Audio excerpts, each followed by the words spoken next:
ഈ ഇപ്പം ഉപതെരഞ്ഞെടുപ്പ് കൂടി നടക്കുന്ന ഒരു സാഹചര്യത്തിൽ കൂടിയാണ് ഇത്തരം ഒരു സമരം നടക്കുന്നത്. ഈ വിഷയങ്ങളൊക്കെ തന്നെ ഈ തെരഞ്ഞെടുപ്പുകളിൽ വലിയ ചർച്ചയാകുമോ? ഉപതെരഞ്ഞെടുപ്പും ഈ സമരവും തമ്മിൽ കാര്യമായ ബന്ധമൊന്നുമില്ല എന്ന് നിങ്ങൾക്ക് എല്ലാവർക്കും അറിവുള്ളതാണ്. തീർച്ചയായും സാമൂഹ്യ നീതിക്ക് വേണ്ടിയുള്ള എല്ലാ പോരാട്ടങ്ങളും അതുപോലെ നീതി നിഷേധങ്ങളും പ്രകടമായ വിഭാഗീകരണ ചിന്തകൾ ഉണർത്താനുള്ള പരിശ്രമങ്ങളും ഒക്കെയും തെരഞ്ഞെടുപ്പിൽ പ്രതിഫലിക്കും എന്നുള്ളത് വസ്തുതയാണ്. ഈ വിഷയത്തിൽ സർക്കാരിന്റെ ഭാഗത്തുനിന്ന് ഒരു അലംഭാവം ഉണ്ടായതായി കരുതുന്നു. സർക്കാരിന്റെ ഭാഗത്തു നിന്ന് അലംഭാവം ഉണ്ടായോ എന്ന് ചോദിച്ചാൽ ഈ ഇപ്പോൾ ഭരിക്കുന്ന സർക്കാരിൽ നിന്ന് മാത്രമല്ല, നമുക്കറിയാം ഇത് 1950 മുതൽ തുടങ്ങിയ വിഷയങ്ങളാണ്. 60കളിലെ പ്രശ്നങ്ങളുണ്ട്, 95ലെ ഭേദഗതിയുണ്ട്. പക്ഷെ ഇപ്പോൾ ഭരിക്കുന്ന സർക്കാർ ഈ മുനമ്പം ജനതയുടെ വികാരങ്ങളോ അവരുടെ അഭിപ്രായങ്ങളോ കേൾക്കാതെ ഒരു തീരുമാനമെടുത്തു എന്നുള്ളതാണ് ദുഃഖകരമായ കാര്യം. അതായത് ഇവരുടെ നികുതി സ്വീകരിക്കുന്നതിന് തടസ്സം സൃഷ്ടിക്കുകയും അതുപോലെ തന്നെ ഈ മുനമ്പൻ ജനത ഈ സമരരംഗത്തേക്ക് ഇറങ്ങുന്നതുവരെയും അവരുടെ ആവശ്യങ്ങൾ ന്യായമാണ് എന്ന രീതിയിലുള്ള പ്രതികരണങ്ങൾ ഉണ്ടായില്ല എന്നുള്ളതാണ് ഈ സർക്കാരിന്റെ ഭാഗത്ത് നിന്ന് വന്ന വീഴ്ച. എന്നാൽ അത് പരിഹരിക്കാൻ ബഹുമാനപ്പെട്ട മുഖ്യമന്ത്രി തന്നെ മുൻകൈയെടുക്കുന്നതിൽ ഞങ്ങൾക്കെല്ലാവർക്കും സന്തോഷമുണ്ട്, ഞങ്ങൾക്ക് വലിയ പ്രതീക്ഷയുണ്ട്. മുഖ്യമന്ത്രി തീർച്ചയായും ഈ ജനത അനുഭവിക്കുന്ന അന്യായത്തിന് പരിഹാരം കണ്ടെത്തും എന്ന് തന്നെയാണ് ഞങ്ങളുടെ വിചാരം. പ്രതിപക്ഷ നേതാവടക്കം കഴിഞ്ഞ ദിവസം പറഞ്ഞത് ഇതൊരു 10 മിനിറ്റ് ഇരുന്നാൽ തീരാവുന്ന പ്രശ്നം മാത്രമേ ഉള്ളൂ, സങ്കീർണമായ നിയമപ്രശ്നങ്ങളൊന്നും ഇതിലില്ല. അങ്ങനെ ഒരു സമയം കണ്ടെത്താത്തതാണോ, ഒത്തൊരുമിച്ച് നീങ്ങാത്തതാണോ ഒരു പ്രശ്നം? 10 മിനിറ്റ് ഇരിക്കുന്നോ 20 മിനിറ്റ് ഇരിക്കുന്നോ എന്നുള്ളതിനെക്കുറിച്ച് ഞങ്ങൾക്ക് ആശങ്കയില്ല. എത്ര മിനിറ്റ് ഇരുന്നാലും ഈ പ്രശ്നം തീർത്തെടുക്കണം. ആ പ്രശ്നം തീർക്കാൻ വേണ്ടി 10 മിനിറ്റ് ഇരുന്നാൽ മതിയെങ്കിൽ 10 മിനിറ്റ് ഇരിക്കുക. അഥവാ 10 മിനിറ്റ് ഇരുന്ന് തീരുന്ന തക്ക വിധത്തിലുള്ള പ്രതിസന്ധിയേക്കാൾ ഉപരി ഇപ്പൊ കേരളത്തിൽ അങ്ങോളം ഇങ്ങോളം ചർച്ച ചെയ്യപ്പെടുന്ന ഒരു വിഷയമായി ഇത് മാറിയിട്ടുണ്ട്. അതുകൊണ്ട് മുനമ്പത്തെ വിഷയത്തിൽ 10 മിനിറ്റ് ചർച്ച കൊണ്ട് തീർക്കാമെന്നായിരിക്കാം അദ്ദേഹം ഉദ്ദേശിച്ചത്. പക്ഷേ ഇപ്പോൾ നമ്മൾ അഭിമുഖീകരിക്കുന്ന പ്രശ്നം എന്ന് പറയുന്നത് സുചിന്തിതമായ പഠനങ്ങളും അതുപോലെ നിലപാടുകളും സർക്കാരിന്റെ ഭാഗത്തു നിന്ന് ഉണ്ടാകേണ്ടതുണ്ട്. അത് ശരിയായ ചർച്ചകളിലൂടെ പഠനങ്ങളിലൂടെ പരിഹരിക്കേണ്ട വിഷയമാണ്. ആക്ടില് 52 സെക്ഷൻ ഹൈക്കോടതി പറഞ്ഞു നിലനിൽക്കില്ലാണ്. അതിനെക്കുറിച്ച് പിതാവിന്റെ അഭിപ്രായം? തീർച്ചയായും ബഹുമാനപ്പെട്ട ഹൈക്കോടതി പറഞ്ഞത് വലിയ പ്രത്യാശ നൽകുന്ന ഒരു കാര്യമാണ്.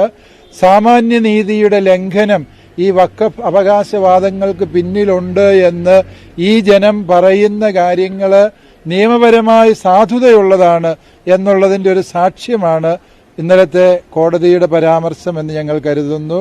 അത് ഈ കഷ്ടത അനുഭവിക്കുന്ന അനീതി അനുഭവിക്കുന്ന ജനതയ്ക്ക് ലഭിക്കാൻ പോകുന്ന നീതിയുടെ വിജയത്തിന്റെ ഒരു നാന്ദിയാണ് എന്ന് ഞാൻ വിചാരിക്കുന്നു. ഈ പ്രശ്നം രാഷ്ട്രീയ പരിഹാരം ഇതിനില്ല, അതിന് നിയമപരമായ പരിഹാരമാണ് വേണ്ടതെന്നാണ് മന്ത്രി പി രാജീവ് കഴിഞ്ഞ ദിവസം പറഞ്ഞത്. അതായത് നിങ്ങൾ ആവശ്യപ്പെടുന്നത് പോലെ അല്ലെങ്കിൽ എല്ലാവരും ആവശ്യപ്പെടുന്നത് പോലെ പലരും ആവശ്യപ്പെടുന്നത് പോലെ ഒരു വഖഫ് നിയമ ഭേദഗതി ബില്ല് ആവശ്യമായിട്ട് വരികയാണ്. വഖഫ് നിയമ ഭേദഗതി ബില്ല് കേന്ദ്ര സർക്കാർ കൊണ്ടുവരുമ്പോൾ അതിന്റെ വിശദാംശങ്ങളെക്കുറിച്ച് തീർച്ചയായും മുസ്ലിം സമൂഹത്തിനുള്ള ആശങ്കകൾ പരിഹരിക്കണം. അതിനെക്കുറിച്ച് ഞങ്ങൾക്ക് ആർക്കും അഭിപ്രായാന്തരങ്ങളില്ല. പക്ഷേ ഇപ്പോൾ നിലവിലുള്ള വഖഫ് നിയമത്തിലെ ചില വ്യവസ്ഥകൾ സാമാന്യ നീതിക്ക് നിരക്കാത്തതും നീതിയുടെ പ്രത്യക്ഷ ലംഘനവുമാണ് എന്ന് പറയാതെ നിവൃത്തിയില്ല. അത് തിരുത്തപ്പെടേണ്ടത് തന്നെയാണ് എന്നതാണ് ഞങ്ങൾ വിചാരിക്കുന്നത്. ഈ വിഷയവുമായി ബന്ധപ്പെട്ട് വഖഫ് മന്ത്രിയുടെ നിലപാടിനെയും പ്രതികരണത്തെയും എങ്ങനെയാണ്? വഖഫ് മന്ത്രി അദ്ദേഹം നല്ല മനുഷ്യനാണ് എന്ന് തന്നെയാണ് എന്റെ ഉറച്ച വിശ്വാസം. അദ്ദേഹത്തെ ആ രീതിയിൽ കാണാനാണ് ഞങ്ങൾ എല്ലാവരും ആഗ്രഹിക്കുന്നത്. പക്ഷേ അദ്ദേഹം ഈ സാമാന്യ ജനതയുടെ ദുഃഖകരമായ അവസ്ഥയിൽ അവർ നടത്തുന്ന പ്രതികരണങ്ങളെയും അവരോട് അനുഭാവം പ്രകടിപ്പിക്കുന്നതിനെയും വർഗീയമായ കണ്ണുകളോടെ കാണാൻ ശ്രമിച്ചോ എന്നുള്ള ആശങ്ക പൊതുസമൂഹത്തിൽ അദ്ദേഹം ഉണർത്താൻ ഇടവന്നു. അതുവരെയും ഇതൊരു മതവിഷയമായിട്ടല്ല, ഒരു ജനതയുടെ നീതിക്ക് വേണ്ടിയുള്ള നിലവിളിയുടെ വിഷയമായിട്ടാണ് എല്ലാവരും കരുതിയത്. ബഹുമാനപ്പെട്ട മന്ത്രിയുടെ പ്രസ്താവന തെറ്റിദ്ധാരണകൾ പരത്തിയെങ്കിലും പൊതുസമൂഹം ഇപ്പോഴും ഇത് നീതിക്ക് വേണ്ടിയുള്ള ഒരു ജനതയുടെ ന്യായമായ നിലവിളിയായിട്ട് തന്നെയാണ് മനസ്സിലാക്കുന്നത്. അത് ഒരുപക്ഷെ അദ്ദേഹത്തിന് പറ്റിയ ചില തെറ്റിദ്ധാരണകൾ കൊണ്ടോ അദ്ദേഹത്തെ കൊണ്ട് ആരെങ്കിലും ആ രീതിയിൽ പറയിപ്പിച്ചതോ ആണ് എന്ന് വിശ്വസിക്കാനാണ് ഞങ്ങൾക്കിഷ്ടം. ഭരണഘടനാപരമായ ഉത്തരവാദിത്വം വഹിക്കുന്ന ബഹുമാനപ്പെട്ട മന്ത്രിയിൽ നിന്ന് ഞങ്ങൾ അത്തരത്തിലുള്ള പ്രസ്താവനകൾ വീണ്ടും കേൾക്കാൻ ആഗ്രഹിക്കുന്നില്ല എന്ന് മാത്രം സ്നേഹത്തോടെ ഓർപ്പിക്കുന്നു. വയനാട്ടിലെ കവിഞ്ഞാലും അതോടൊപ്പം തന്നെ ചാവക്കാടും അടക്കം ഇപ്പോൾ നോട്ടീസ് നൽകുന്നുണ്ട്. ഇവിടെ സമരം തുടരുമ്പോൾ തന്നെയാണ് അവിടെയൊക്കെ നോട്ടീസ് നൽകുന്നത്.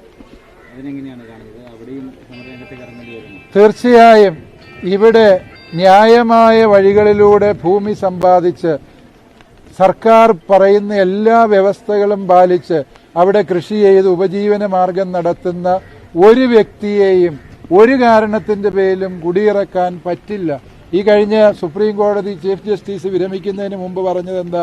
അങ്ങനെ ഏകപക്ഷീയമായി ആർക്കും സ്വകാര്യ ഭൂമിയിൽ കയ്യേറ്റം നടത്താൻ അവകാശമില്ല എന്ന ആ ഒരു സുപ്രധാന വിധിയെയും കൂടി മനസ്സിൽ വെച്ചുകൊണ്ട് നമുക്ക് പറയാൻ സാധിക്കും, ഇത് തികച്ചും അന്യായമായ ഒരു നിലപാടാണ്. അത് ചാവക്കാടായിക്കോട്ടെ, തവിഞ്ഞാലിലായിക്കോട്ടെ, തളിപ്പറമ്പിലായിക്കോട്ടെ, ആ കഷ്ടത അനുഭവിക്കുന്ന സമൂഹത്തിന്റെ ഒപ്പം ജാതിയോ മതമോ വർണ്ണവർഗ ചിന്തകളോ കൂടാതെ ഈ പൊതുസമൂഹമുണ്ടാകും, അവർക്കൊപ്പം കത്തോലിക്ക സഭയുമുണ്ടാകും എന്ന കാര്യത്തിൽ ആർക്കും തർക്കം വേണ്ട. ഈ പ്രശ്നത്തെ വ്യാപകമാക്കിക്കൊണ്ട് എല്ലാവരെയും ഭീതിയുടെ നിഴലിൽ ആഴ്ത്താമെന്ന് ആരും തെറ്റിദ്ധരിക്കുകയും വേണ്ട. 2013 ശേഷമാണ് ഭേദഗതി ഉണ്ടായിട്ടുള്ളത്. അത് ഈ പറയുന്ന ചാവക്കാടിനും വയനാടിനും ഒക്കെ ബാധകമാണ് താനും. ഇപ്പോൾ അതായത് വഖഫ് കൈവശം വയ്ക്കുന്നത് ക്രിമിനൽ കുറ്റമാണ് എന്നുള്ള ഭേദഗതി വന്നതിന് ശേഷമാണ്. മറ്റൊന്ന് വഖഫിന്റെ നിയമം അനുസരിച്ചിട്ട് 3 വർഷത്തിനുള്ളിൽ, അതായത് വഖഫ് ഭൂമിയാണ് എന്ന് പറഞ്ഞു കഴിഞ്ഞാൽ 3 വർഷത്തിനുള്ളിൽ ക്ലെയിം ചെയ്യണമെന്നൊരു നിയമം. ഈ രണ്ടും മുൻപത്തിന്റെ കാര്യത്തിൽ നടന്നിട്ടില്ല. അതായത് രണ്ടും അസാധുവായി പോകുന്നൊരു സാഹചര്യമുണ്ട്. ഇത് മനസ്സിലാക്കാത്തത് സർക്കാരിനാണോ അത് മനസ്സിലാക്കാൻ ശ്രമിക്കാത്തതാണോ എന്നുള്ളതാണ്. മുനമ്പം ഭൂമി വഖഫിന്റെ ഭൂമിയല്ല എന്ന് പറയാനുള്ള രാഷ്ട്രീയപരമായ ഇച്ഛാശക്തി ഭരണകൂടം ആർജിച്ചു കഴിഞ്ഞാൽ ഇത് പ്രതിപക്ഷ നേതാവ് പറഞ്ഞ പോലെ 10 മിനിറ്റ് വേണ്ട, 1 മിനിറ്റ് കൊണ്ട് തീരാവുന്ന പ്രശ്നമേ ഉള്ളൂ. അതിനുള്ള രാഷ്ട്രീയ ഇച്ഛാശക്തി വോട്ട് ബാങ്ക് രാഷ്ട്രീയം മറന്നുവെച്ചുകൊണ്ട് ഇവിടെ നേതാക്കൾ സ്വീകരിക്കേണ്ടതുണ്ട്. ചിലരൊക്കെ അതിന് ന്യായീകരണമായി പറയുന്നത് അവിടെ വരുന്ന പുരോഹിതർക്ക് പലർക്കും ക്രിസ്തുവിന്റെ ഭാഷയല്ല എന്ന് പോലും പറയുകയുണ്ടായി. തീർച്ചയായും ഞങ്ങൾ സംസാരിക്കുന്നത് ക്രിസ്തുവിന്റെ ഭാഷയാണ്. ക്രിസ്തു ഇന്ന് മനുഷ്യനായി ഈ മണ്ണിലുണ്ടായിരുന്നുവെങ്കിൽ സത്യമായും അവിടുന്ന് ഈ സമരപ്പന്തലിൽ വരുമായിരുന്നു എന്നും ഈ മുനമ്പൻ ജനതയ്ക്കൊപ്പം സത്യാഗ്രഹമിരിക്കുമായിരുന്നു എന്ന കാര്യത്തിൽ ആർക്കെല്ലാം സംശയമുണ്ട് എങ്കിലും ക്രിസ്തുവിനെ ധ്യാനിക്കുന്ന ഞങ്ങൾക്ക് സംശയമില്ല എന്ന് പ്രസ്തുത നേതാവിനെ ഓർമ്മിപ്പിക്കാൻ ഞങ്ങൾ ആഗ്രഹിക്കുന്നു. ഈ UDF-ഉം LDF-ഉം ഒരുപോലെ പറയുന്നത് ഇവിടെ ഈ മുനമ്പം വിഷയത്തിൽ BJP വർഗീയമായി മുതലെടുക്കാൻ ശ്രമിക്കുന്നു എന്നുള്ളതാണ്. അങ്ങനൊരു അഭിപ്രായമുണ്ടോ? BJP വർഗീയമായി മുതലെടുക്കാൻ ശ്രമിക്കുന്നു എന്ന് പറയുമ്പോൾ തന്നെ ഇത് ഉന്നയിക്കുന്നവരുടെ ഇരുപക്ഷത്തുമുള്ളവരുടെ ഭാഗത്ത് വീഴ്ചയുണ്ടെന്ന് വ്യക്തമല്ലേ? കാരണം അങ്ങനെ ഒരു മുതലെടുപ്പിന് ആരെങ്കിലും ശ്രമിക്കുന്നു എന്ന് മനസ്സിലാക്കി മുൻകൂട്ടി ജനതയ്ക്ക് നീതി നടപ്പിലാക്കി കൊടുക്കേണ്ട ഉത്തരവാദിത്വത്തിൽ വീഴ്ച വരുത്തി എന്നുള്ളതിന്റെ ഒരു കുറ്റസമ്മതമായി മാത്രമേ ഞങ്ങൾ അതിനെ കാണാൻ ശ്രമിക്കുന്നുള്ളൂ. ഞങ്ങൾക്ക് ഈ വിഷയത്തിൽ രാഷ്ട്രീയമില്ല. അത് ഇടതുപക്ഷമോ വലതുപക്ഷമോ അല്ലെങ്കിൽ കേന്ദ്രം ഭരിക്കുന്ന കക്ഷിയെന്നോ ഉള്ള ചിന്താഗതി ഞങ്ങൾക്കില്ല. ഞങ്ങൾക്ക് വേണ്ടത് ഇവിടെ കഷ്ടത അനുഭവിക്കുന്ന ജനതയ്ക്ക് നീതി ലഭിക്കണം എന്നുള്ള ചിന്ത മാത്രമേ ഉള്ളൂ.